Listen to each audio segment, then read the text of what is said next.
Evening, everyone, or wherever you are in North America. We welcome to our last Amplify webinar. So appreciate you all being here as we wrap up the program, but obviously there's a few remaining pieces that we have left. We will cover this I mentioned it prior and a few minutes ago, but we will have just a wrap-up section to tie up some loose ends, talk about housekeeping items at the end of Zach and Ashley's webinar. So please stick around for the entire webinar, and we'll talk about next steps with small group meetings, one-on-one sessions, and how you get incentives and recruitment scholarships. So I will turn it over, but I did want to introduce Dr. Ashley Canny and Zach Thomas, both of them longtime colleagues and friends of mine, and we have utilized their services last year. And this is an important program to really talk about how do we implement diversity, equity, and inclusion in fraternity recruitment. Many of you have asked some of these questions, especially at LI. We've had questions before LIs. How do we make sure that we are talking about this, thinking about this, and being inclusive in our recruitment practices? So I'm going to turn it over to Ashley and Zach and let them start their program. Like I said, if you have any questions, and if you just joined us, please add your first name, last name, and chapter in the chat box. And Zach and Ashley, floor is yours.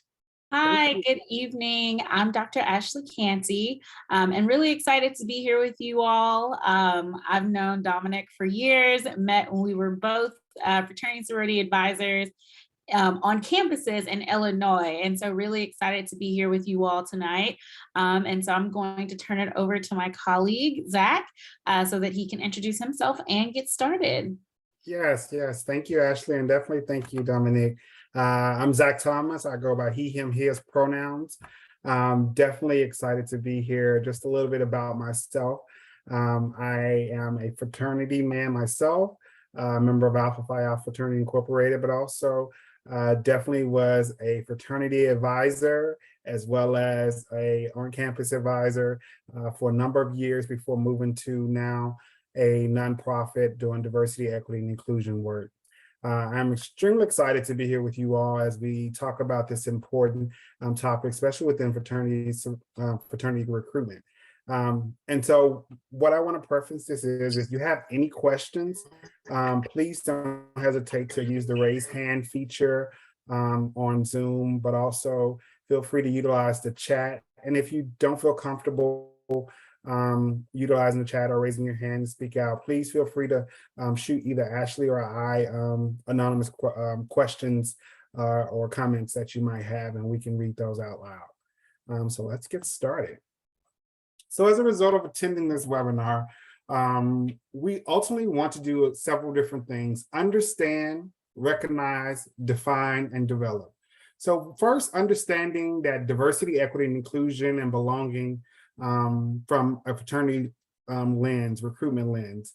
We also want you to recognize that there are biases, that we all have them. And there are biases within our chapters, within our recruitment process, within individuals. We also want to define leadership behaviors that are consistent with inclusive leadership and inclusive excellence within our fraternity recruitment. But then ultimately want to develop and help you develop 3 strategies to remove bias and understand and see DEI in the recruitment process. Next slide. So first we need to define what is diversity, what is equity, what is inclusion. I know we have it up on the screen, so utilizing the chat feature, how do you define diversity first? How would you define diversity? And I'm sorry to say this is going to be engaging, this conversation. Or if you want to say it out loud, feel free to raise your hand and call it. What is diversity? I guess I just say it's people with different perspectives, right? It's people think differently from you and have different outlooks on life and have different qualities about them, and it's being able to recognize that and saying, everybody's unique in their own way and everybody does things differently, and it's important to be able to recognize that and not be I guess simple-minded in the way that you're thinking. No, thank you, Josh. Anyone else?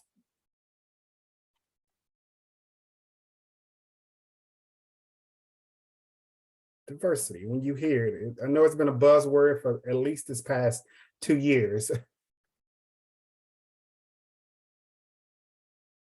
What do you think of?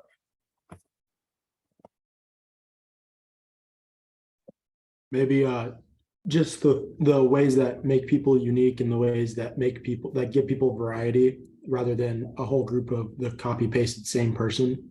So a wider variety, I'd say, of different people, whether that's cultural or personality or anything. Oh, thank you, Clay. Thank you. I see, Brody, an array of differences, perspectives that inhabit one's area, be physical or figurative. People are unique in different own ways, who are different, but in the same place. Randy, thank you. Ultimately, yes, you all are absolutely correct. It refers to the characteristics of people that make people unique. What about inclusion? When you hear inclusion, what do you think of? Besides the definitions that's up here. I think going back to an earlier point, we were talking about, getting the same people to think the same way and not wanting to do that. And maybe that's something that sometimes can happen where you only include those types of people in decision making because maybe it's easier for you, or maybe that's your personal perspective. But inclusion is just making people that think differently than you and have different cultural backgrounds, like making them feel as though they have a place in your organization, as though they feel valued, because we're all, as humans, we want that sense of belonging where we are. So it's just catering to people, everyone. No, thank you, Joshua. Yeah, inclusion refers to the behaviors and cultural norms that make people feel welcome. Oftentimes we diversity is getting them at the table. Inclusion is letting them have a voice at that table. What about equity? We don't often talk about equity within fraternity and sorority life. What do you think that means?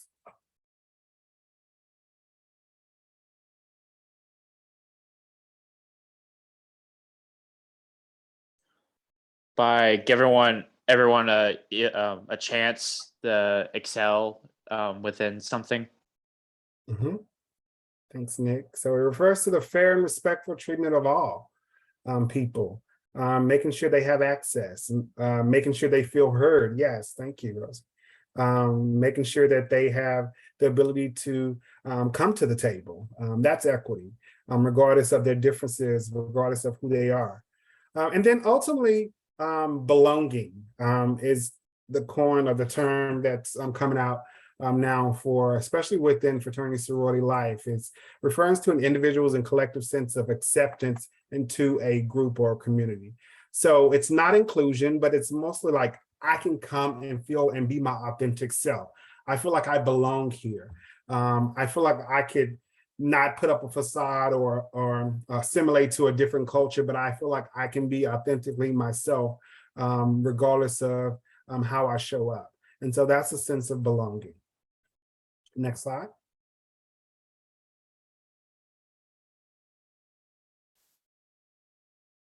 So we have a quote here, diversity conscious leadership is the process by which people influence and empower others by recognizing, understanding, and adjusting to diversity in all of its form. So when you think about this quote, think about why is it important to have diversity, equity, and inclusion?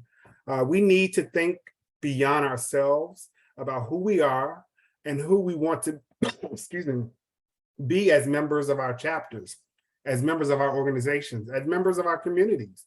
Diversity of thought helps our organizations and helps your chapters to thrive and to be strong examples of brotherhood. Those values of the organizations are not specific to one identity. Excuse me. Next slide. So, what would your chapter looks like if you were the gold standard of diversity, equity, and inclusion and belonging? We kind of talked a little bit about this. We talked about what is diversity, what is equity, what is inclusion, what is belonging. So if your chapter was the gold standard of what that was, what will people be saying? What will you be doing as a chapter? How would you describe yourself? And you can raise your hand, use the chat button, and I think Ashley is putting up a mentometer. Ashley, that's the wrong one.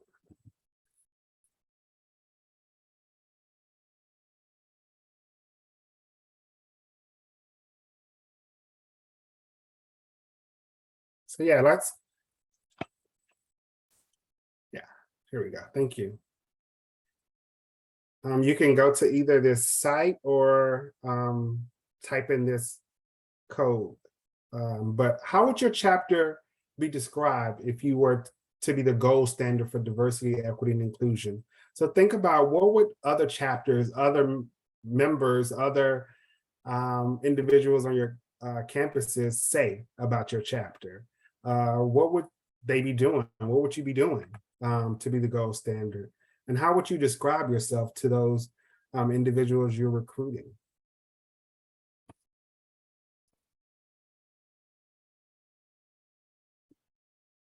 So you can use the mentometer, or you could raise your hand, chat feature.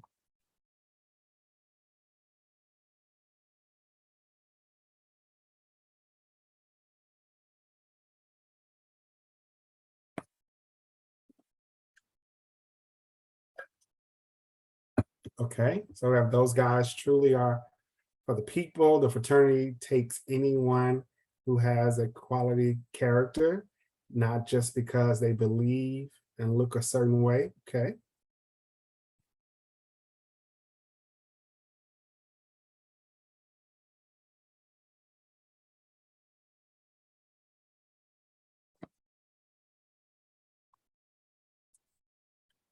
We will be described as welcoming to all and open-minded to those different than us. I think people would appreciate the open-mindedness and inclusion of all types of people. Okay, so great.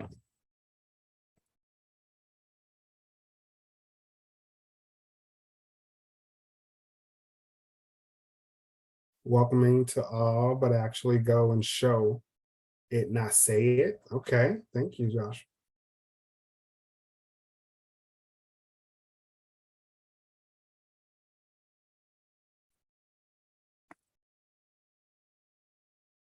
So as you are going through this webinar, continue to think about this. Continue to kind of set your standards to be that gold standard for inclusion, belonging, holding up principles. I see another one. One of our 4 pillars is the diffusion of liberal culture. Okay. All right. So continue to think about this as you go through tonight's webinar. The first piece that we want to kind of talk about as we understand diversity, equity, and inclusion is that we have to understand ourselves first. We are not a monolith. Each of us show up as a variety of different identities, or have a variety of identities that show up every day. We are more than just one aspect of our identity. We have race, sexual identity, gender identity, social class, religion, culture, ethnicity, and our lived experiences are a part of who we are and make up our complete identity. How are we experiencing life is based on the combination of all these identities. Understand that our identities help develop who we are and shape our perceptions of the world. So there's an activity that I often do with students, and that's let's reintroduce ourselves. Oftentimes when we introduce ourselves, we say, hi, my name is such and such, and I'm from this state, and I'm a member of this organization. Okay, we all know that we're members of DU, but let's reintroduce ourselves. And so using the chat feature, or if you want to come up from mute, I'll take a couple of people and I'll start. Hi, my name is Zach Thomas. If you knew me, you'll know that I identify as a Black male from the South, if you can hear from the accent. I also identify as bisexual, but also I am educated from the University of Southern Mississippi. Anybody else want to share?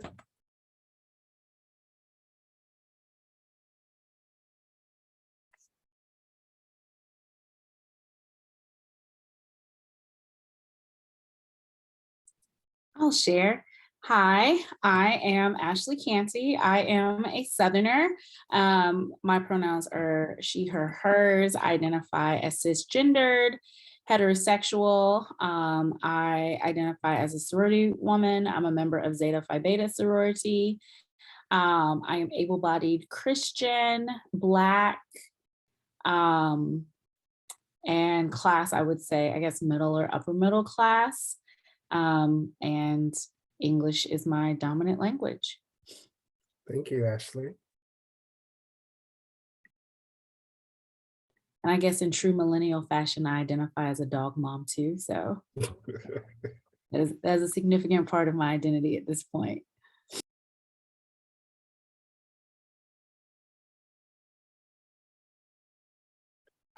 Anybody else?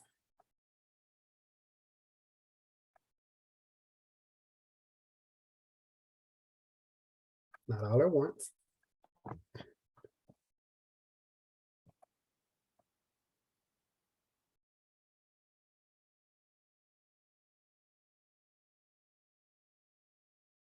Okay, thank you, Randy.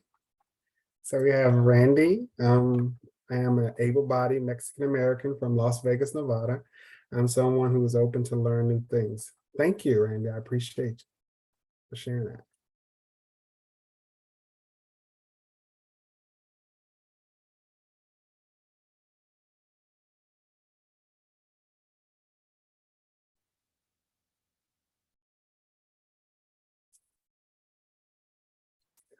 At least one or two more.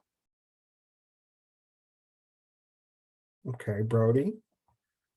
I'm able-bodied Christian white man from Tennessee. I am someone who loves making music and fostering the spread of new ideas. Thank you.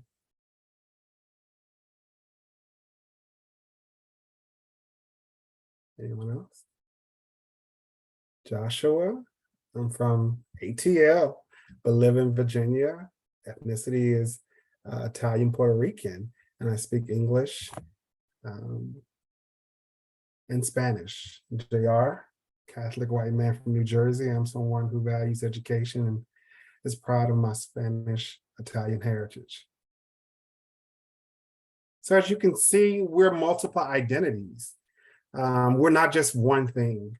So we're diverse in our own self and understanding our individuals. Why do you think, or was that hard to do? Or is that hard to do, introducing ourselves in a way like that?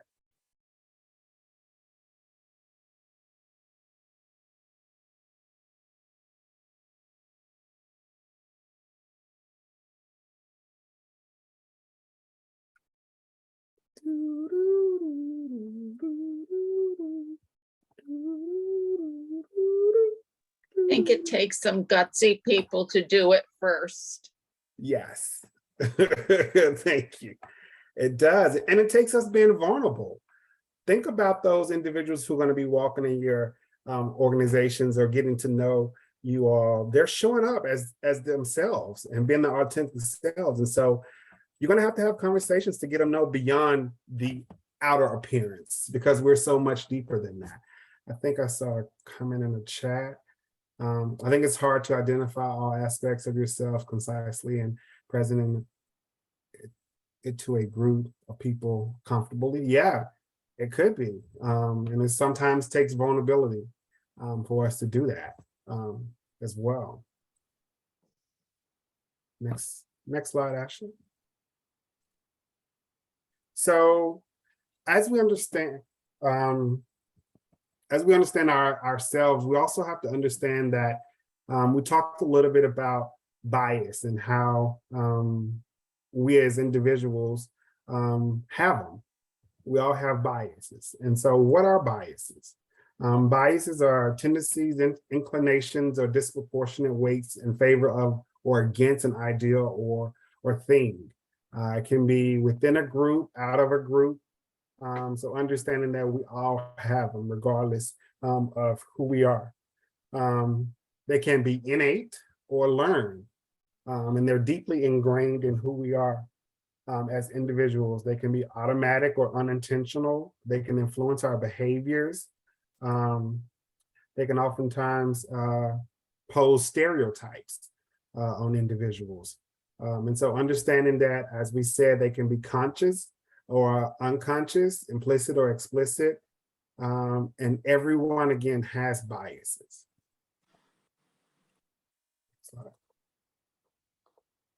So as we think about that, we all have biases. In which areas of your identity have you struggled with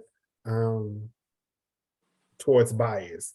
Is it gender? Is it education? Is it physical ability? Is it ethnicity? Is it religion?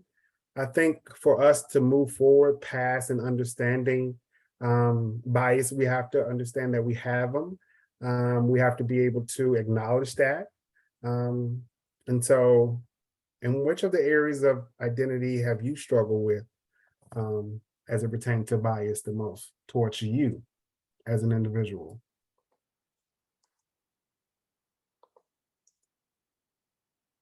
And that we've experienced biases.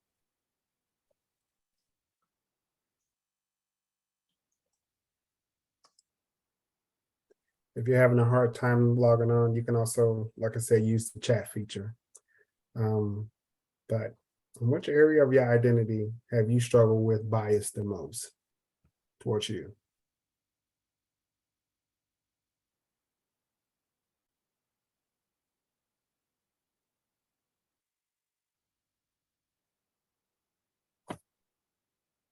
Okay.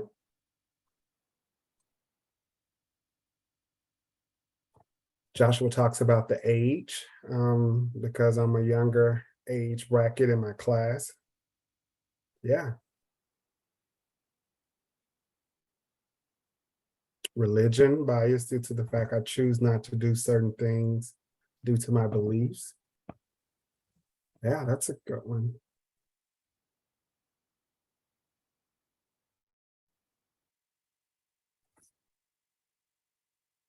Any others?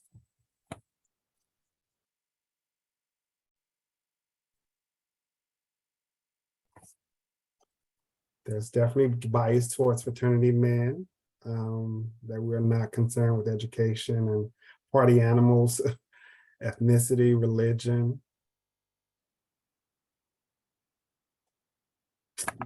Definitely a bias towards athletes and fraternity men, yes.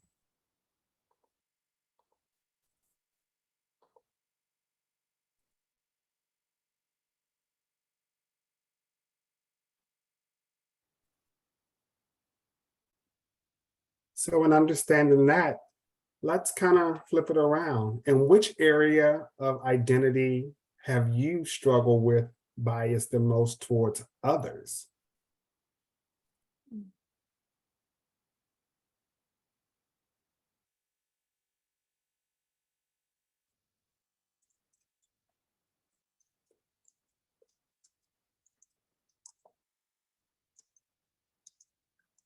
Which area of identity have you struggled with bias the most towards others? And so this is part of that vulnerability as well, knowing what do I need to work on as an individual.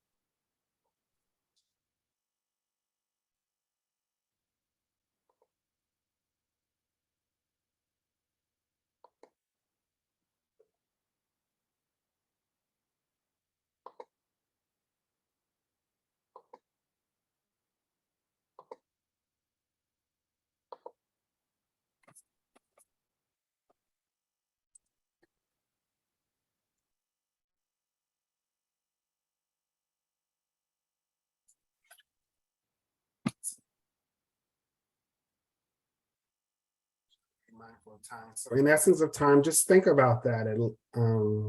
Judging, yes.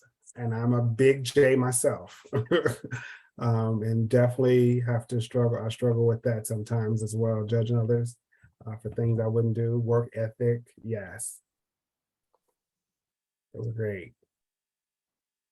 So continue to think about that as we go through this and talk a little bit more about biases and what they lead to. Gender identity, thank you.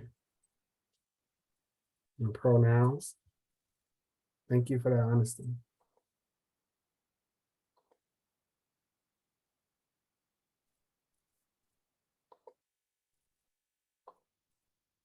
So next, as we move forward, bias can oftentimes lead sometimes to microaggressions. And microaggressions are everyday verbal or nonverbal and environmental slights that individuals can face, whether intentional or unintentional, which communicate hostile, derogatory, or negative messages to a targeted person or marginalized group. So as you can see, here are some examples. You don't speak Spanish to someone who might be Latinx or Hispanic or Spanish origin. Are you a man or a woman to someone who might be androgynous? Or can I touch your hair to an African-American woman who might be wearing natural hair? You don't act like a normal Black person, or you speak well. So think about these.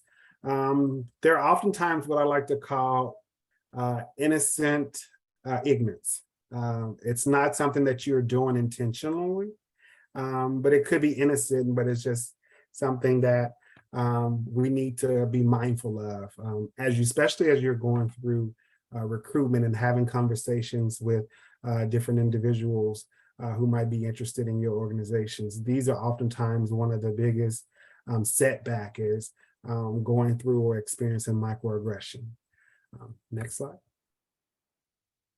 And so there are some impacts of bias and microaggressions. They can cause anxiety. They can cause depression to individuals.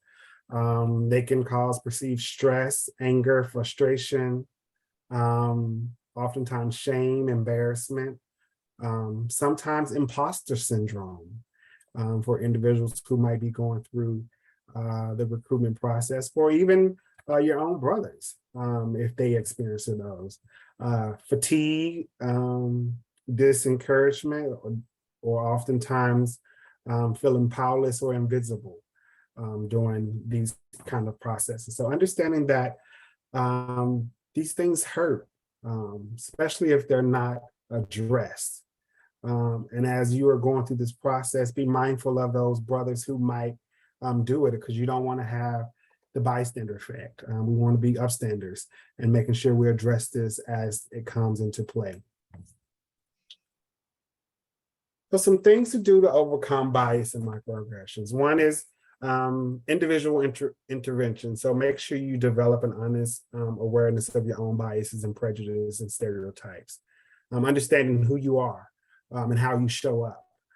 Also understanding organizational intervention. So align your policies and practices to this. Make sure you're holding individuals accountable as you're going through the recruitment process and having your recruitment meetings. Talk about this. Be transparent in the recruitment process. And then finally, understanding societal and culture interventions. So promote inclusive education, some bias training during your recruitment process when you're having your meetings. The use of some DEI programs and resources on your campuses, as well as some that are available to you through the NIC, as well as DU resources.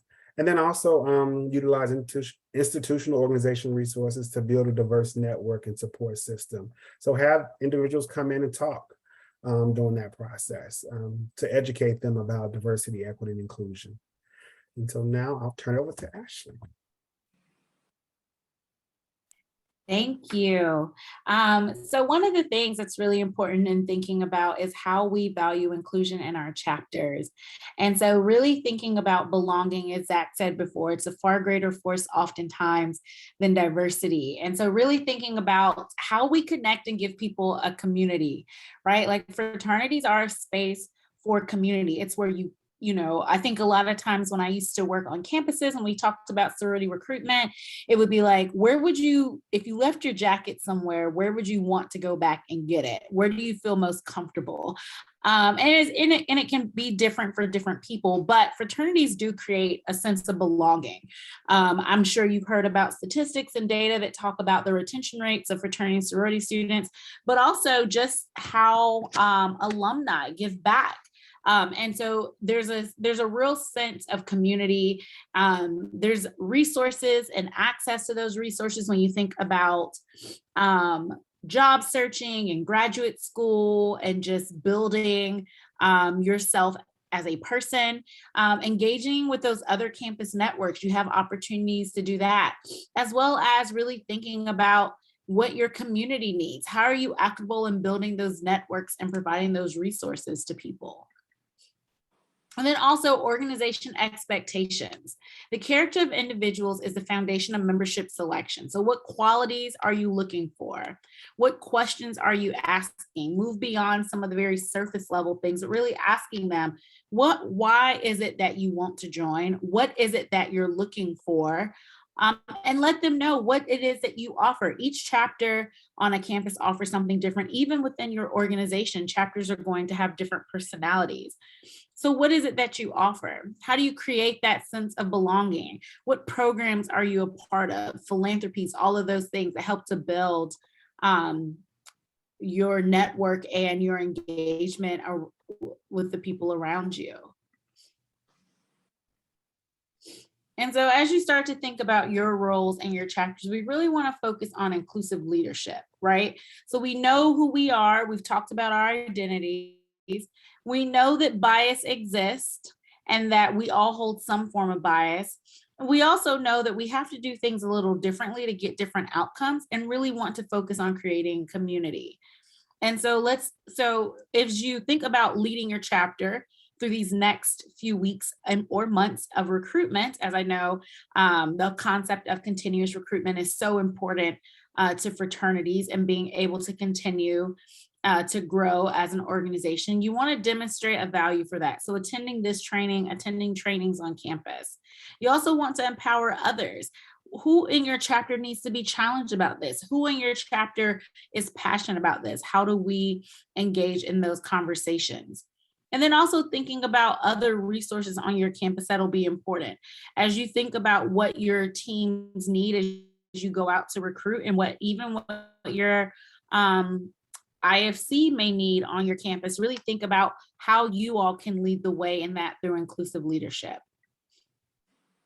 So I want to give you a few seconds to, some of you are in groups already, but we're going to take about, I guess probably like 2 minutes or 3 minutes because we are nearing the end of our time together.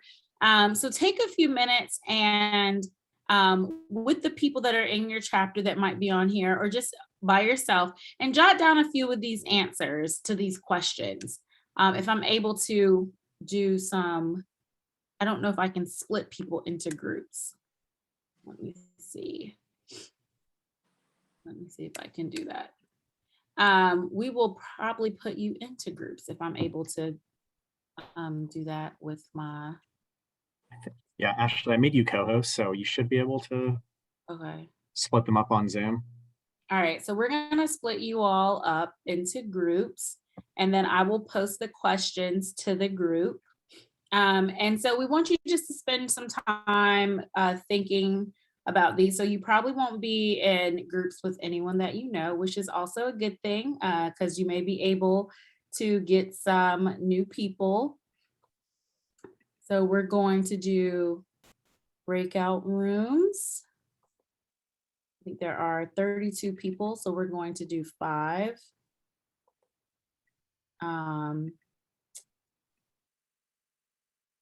So we'll actually do 6. Okay, so you're gonna go in breakout rooms and I will post the questions in the breakout. Okay, see you in a few.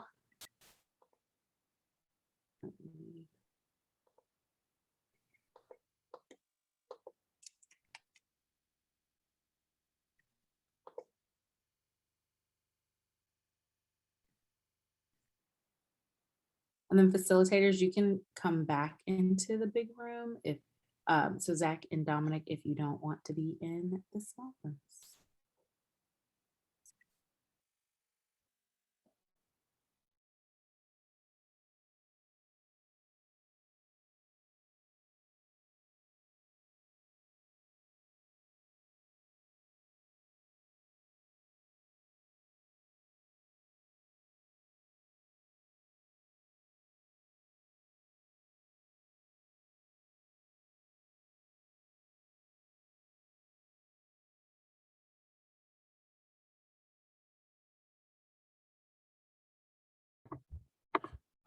What's up?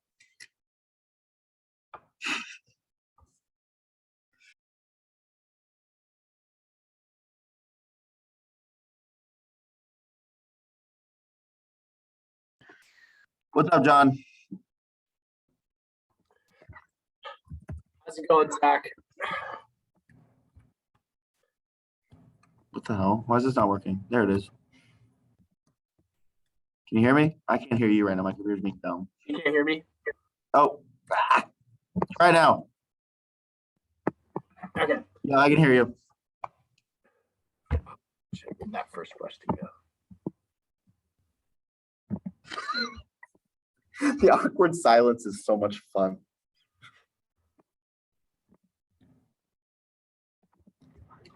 All right, so I think the first question was, how can we as leaders incorporate diversity, equity, inclusion into our chapters?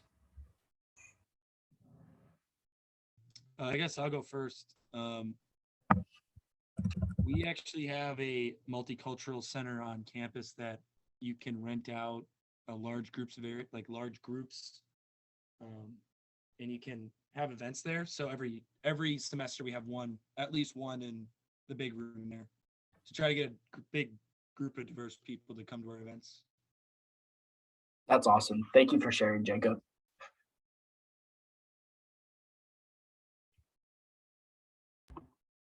So like our campus isn't necessarily the most diverse on the planet, but I think one thing like us as a Cobra Stockton chapter can do would be hand out bids we normally wouldn't hand out bids to.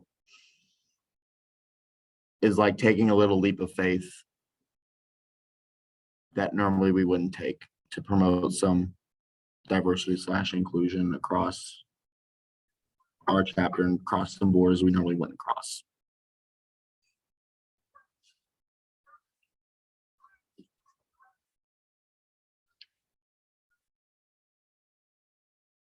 William, Ian, what are some different,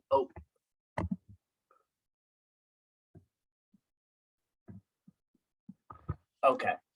So Ian said something we find that helps our diversity is that we try and recruit from different clubs and organizations across campus to reach as many unique people as possible. That's really, I love that one, Ian. In my own chapter, we had guys from like the Ultimate Frisbee Club, the a cappella choir, just like a bunch of like different parts of campus. And that's just one of those things of like, having involved members is a great way to have a diverse membership, and it's always beneficial to have involved members too. So thank you for saying that.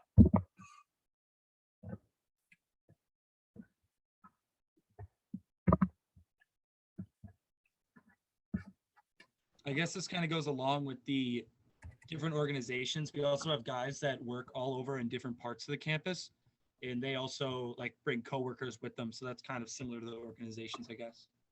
Mm-hmm.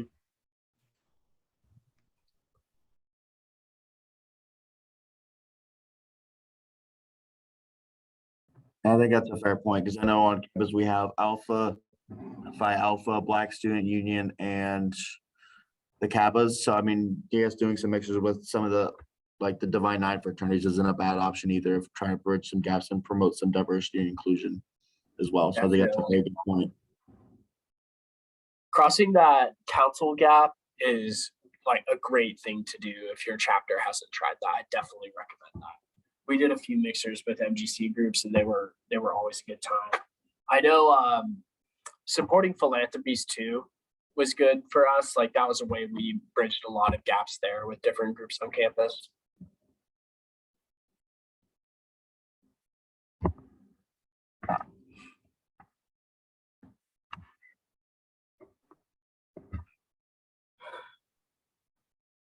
All right, I think we can head back to the main session now. Okay. Good job, everybody.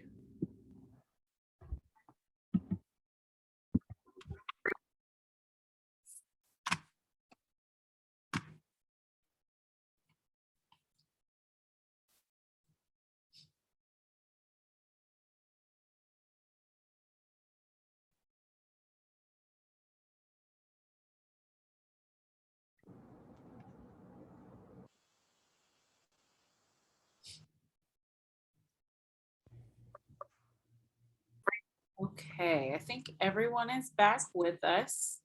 So just quickly in the chat, if you could kind of put some of what your thoughts were and what you learned from that, from your group.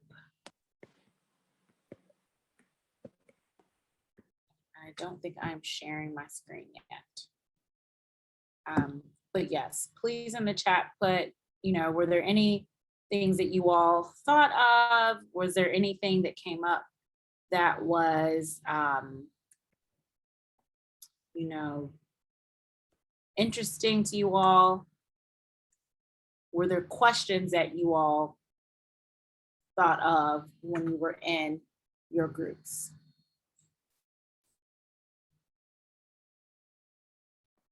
Let's see.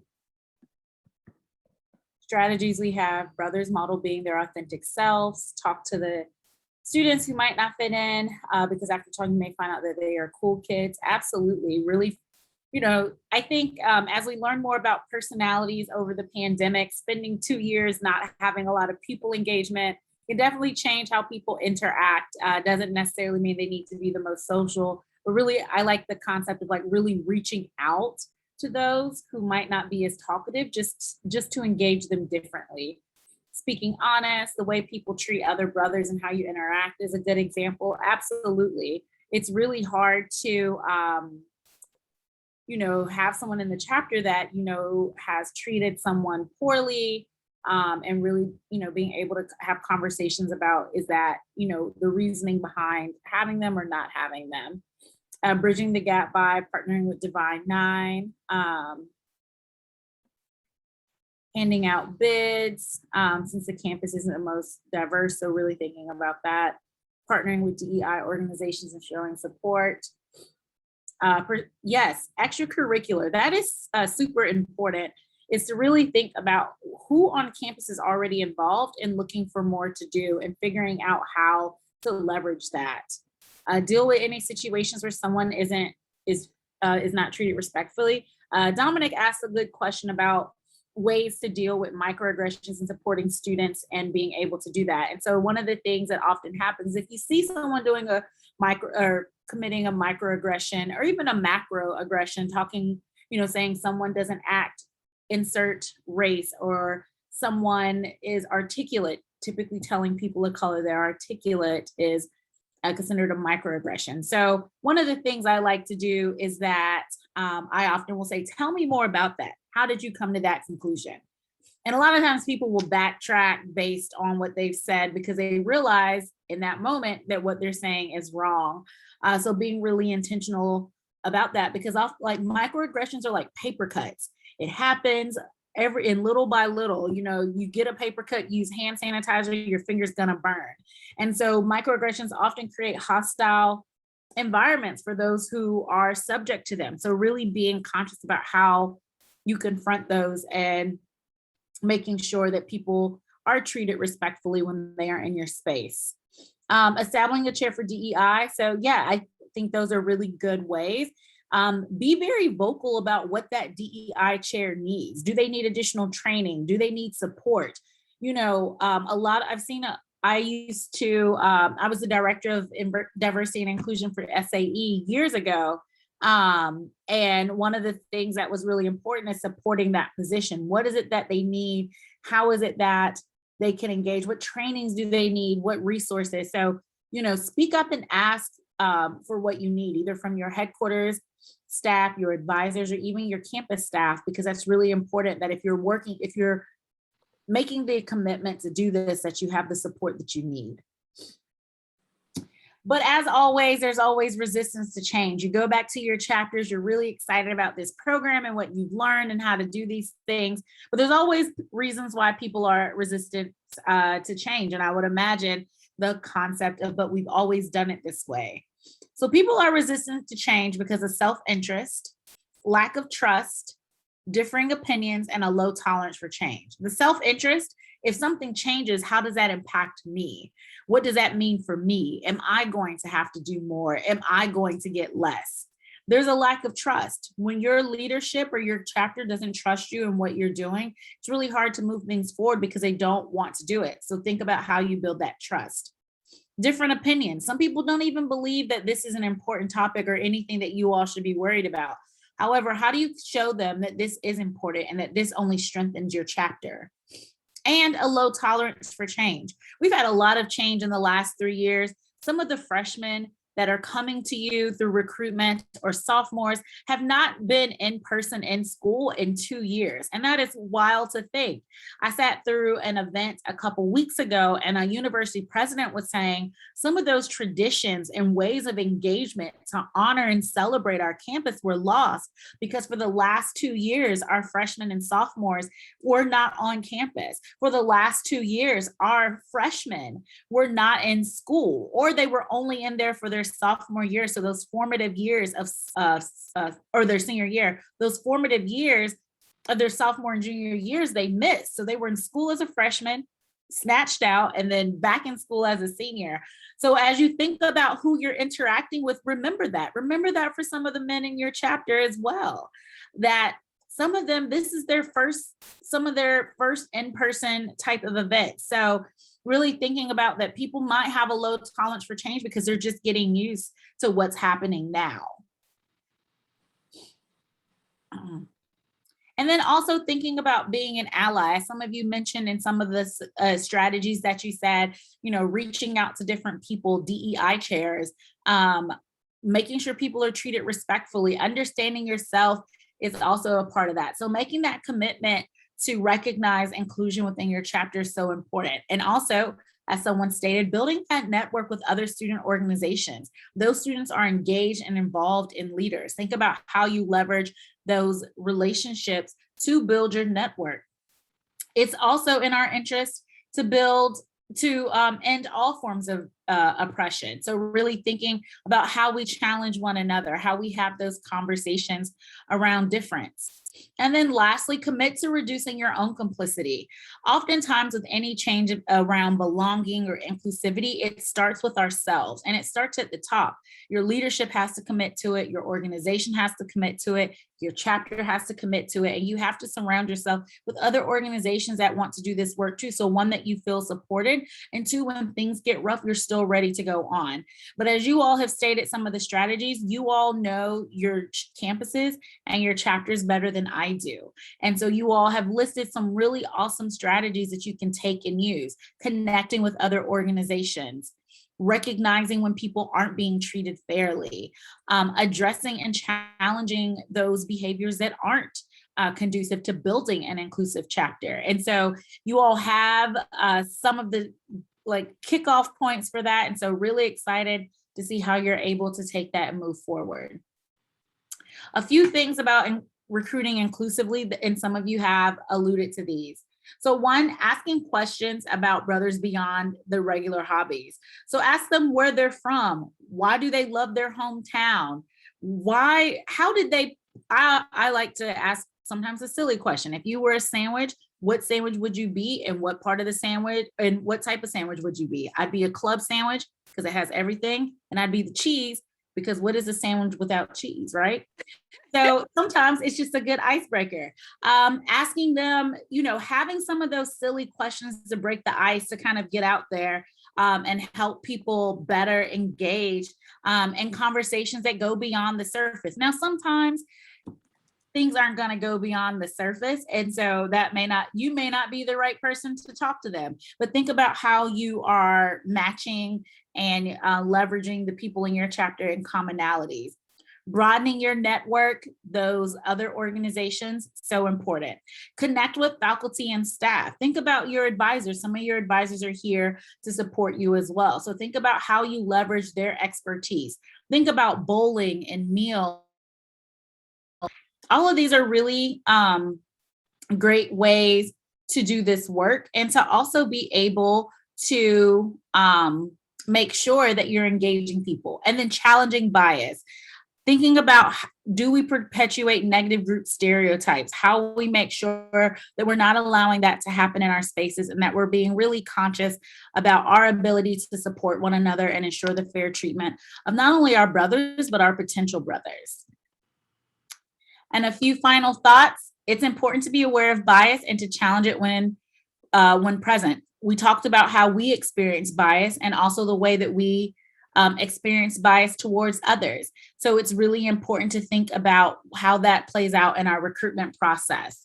Challenging ourselves is really important to unlearn and better understand the experiences of others. Like someone said, really thinking about separating some of the identities from what people do at the school. Like if they're athletes, like how do we make sure we're not stereotyping them? But also, like you said, the kid that might not seem like they fit in right then, like going up to them later and having those conversations and understanding how they engage. And the fraternity experience is a wonderful opportunity to challenge bias, to really think about how you create belonging, not only in your chapters, but on your campus. That brings us to the end of our presentation. Thank you to Dominic and the DU staff for having us. We will now open this up for questions. You can come off mute, or if you'd like to put them in the chat, we're more than happy to hang out for a little bit to answer anything. Ashley, can you stop sharing so we can see everyone? Oh, sorry.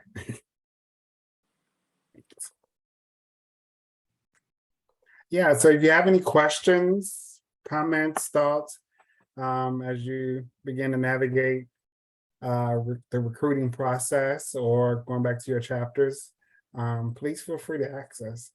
We're here as a resource. Can I ask a quick question? I'm curious how often you talk about these topics in your chapters, right? So how often is this topic even talked about? Is it addressed? Is it something that is common in everyday language? I'm just curious, or how often we talk about diversity, equity, and inclusion back in your chapters. Just curious.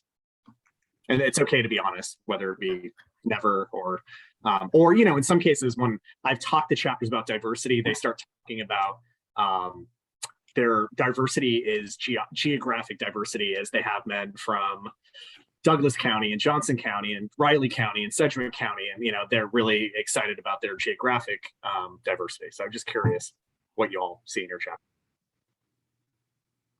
Question.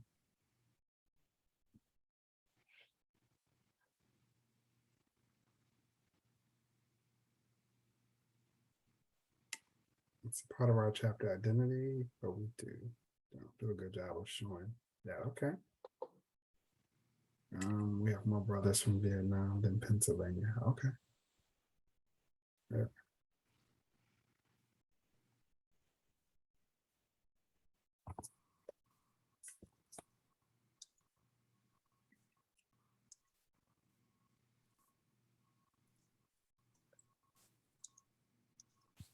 Okay.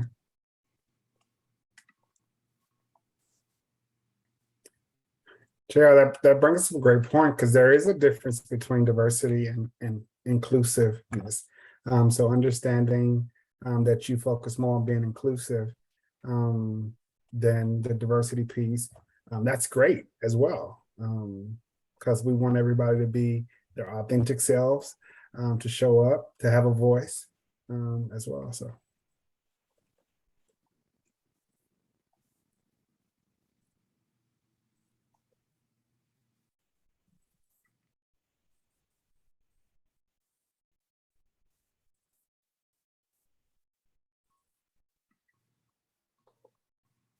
Okay, thank you, Chris, for that. Well, I know it's 9 o'clock.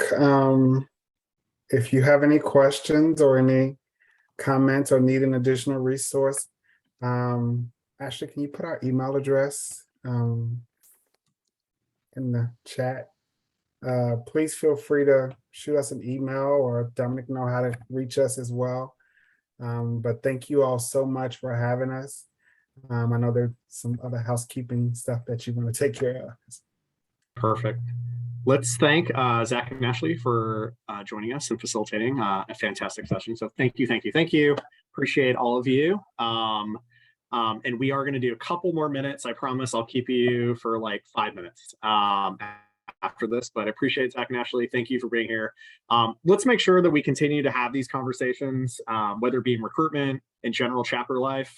It's very important that we don't just talk about this once or twice a year, right? So we continue, this continues to be part of everyday life in our chapter setting, especially going back, not just because it's a CEP requirement, it's part of our accreditation program, not just because we think we have to, but because it's important for who we are, especially with 2 of our founding principles being justice and culture. I think it's important that this is kind of ingrained in the fabric of who we are as DUs. So I think it's important that we continue to have these conversations. So appreciate you, Zach and Ashley. You can take off. We will make this recording available.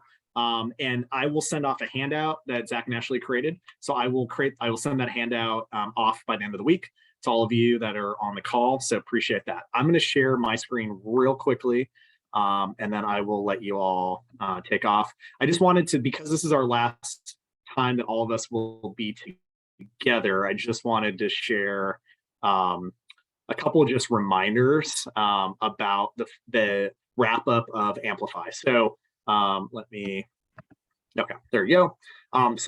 The last webinar, today's the last webinar. So there's 3 webinars total. We will make the recordings available for the second and third webinar. So if you could not make it to any of the first 2, we will make those available. We also, like I said, if there's any content, we are also going to, I mentioned this right when we started, if you were not able to make the deep dive recruitment Amplify session at Leadership Institute, whether you were at LI, you couldn't make that session, we will create some mini webinars for specifically around marketing and branding, as well as conversation skills. So we'll make those available on the website as well by the end of the month. So just keep a lookout for those, and I'll send out an email once those come available. Small group meetings. So you should have gotten contacted by your recruitment coach. So look for an email from either a DU staff member or Hayden Ron or Matt Ferguson, both of them former staff members. I'm just going to do shout outs for my chapters. Wisconsin and Missouri are on this call. Need you to respond to my email. So, but like, that's just a reminder is you should have gotten an email from your recruitment coach about small group meetings as well as one-on-one coaching. So some of you I know are about to come back to school.